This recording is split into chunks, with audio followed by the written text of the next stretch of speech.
So why is it any different with email? That's a great question. And courts haven't come up with satisfying results. Now, in the last 2 years, we've seen a handful of courts say, you know what, email is the modern equivalent of regular email, and it should be treated the same way. But not enough courts have gotten there yet. I think my time is up. Is that what the you have 10 more minutes. 10 more. Oh, 10 more minutes. Oh, okay. My time's not up at all. So I was so confused. I thought you were telling me to stop. Yeah. So yeah, I think there needs to be again a push to recognize that hey, the Fourth Amendment does apply to email.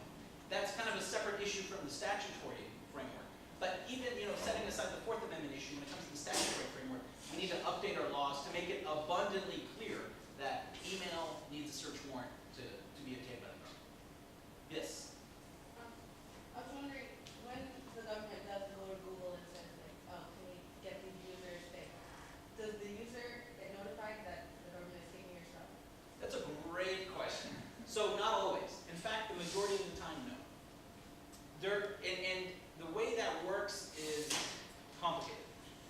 There are some mechanisms by which the government will tell the provider, do not tell the user that we've made a request. And there are 2 ways they can do that. One is through what's called a national security letter. This is like if they are investigating like terrorism stuff. And what they do is they go to the provider and say, they go to Google and they say, we want records of this information. Oh, and by the way, federal law says you cannot disclose this information to anybody, including the user. The only person you can disclose it to is a lawyer if you can seek legal guidance, but you cannot speak about this to anybody. So that's one area, and that's a very controversial area. There's actually been legal challenges to that, including we challenged that in a case where a provider got one of these types of letters. And by the way, they don't tell Google, we're investigating this person because we think he's engaged in terrorism. They say, this is a national security letter, we want this information, period. They don't even tell the information. There are other times where the government will ask the provider not to disclose the information, but not like in a national security letter context, like they'll give a search warrant or they'll give a subpoena and then ask the government, ask the provider to keep that kind of quiet. And then it's up to the provider to decide whether to tell the user or not. In the Harris case, what was fascinating about that was that Twitter actually told Harris, which is how he found out, even though the subpoena itself said, hey, by the way, don't tell Harris. Well, what Twitter said was, our policy is unless you send us a national security letter or an order from the court saying that we have to keep this matter confidential and under seal, our policy is to tell the user. Other companies have policies that say, we're going to notify our users. Other companies don't. It varies. I don't actually know what Google's policy is, but I know Twitter does tell clearly in their terms of their privacy policy and their guide to law enforcement that they will tell their users for law enforcement requests. Now, I didn't get into like the real weeds of ECPA because it gets very complicated. But there are ways by which if the government is willing to give notice to the user, they can actually obtain contents of emails like with a subpoena where they would otherwise have to get a different type of judicial order. And again, it's complicated and I don't want to get too much into it, but there are some instances in which the law basically gives the government a trade-off. Like either you don't tell the user, but that way you get access is more difficult, or you do tell the user and it's easier to get access. You are called. Under either of those scenarios, that access is not a search warrant. It's either access with this kind of heightened like a super subpoena, that's what I like to call it, which is not a search warrant, but it's not as easy to get as a subpoena.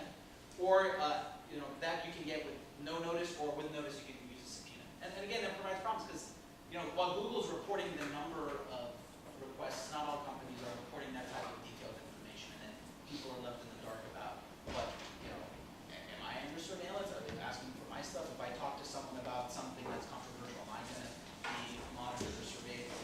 People don't. Yes.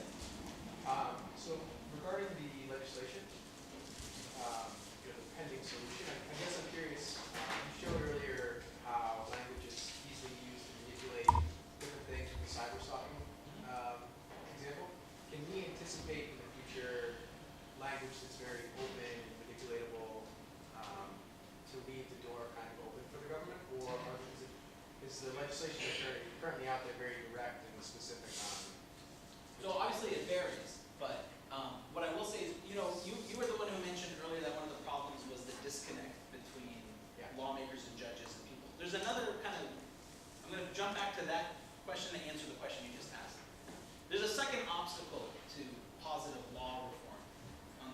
and that obstacle is the government.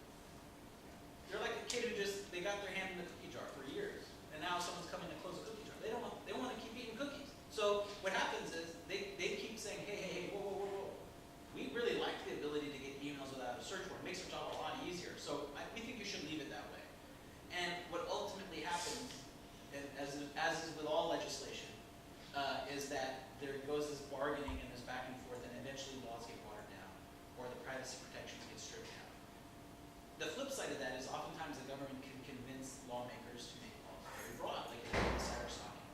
So while like the ECPA 2.0 is, I think, better written than Leahy's provision of the law, like I said, has broad openings where the government could take advantage of that. Like I said, a regulatory agency is going to all of a sudden be entrusted to obtain emails with a subpoena, whereas the FBI is going to have to require a search warrant. And that's, it's a distinction that doesn't make any sense, but this is the exact type of problem where the language is not tight. And I mean, it's hard because technology changes rapidly. In '86, when ECPA was passed, it was cutting edge, but it's not anymore. We got to fix it. I think now my time is actually officially up, but I'm going to pack up my stuff, but I'm happy to answer any other questions outside. Other than that, you could email me if you have specific questions, or you can call me on Twitter. Thank you guys very much for having me.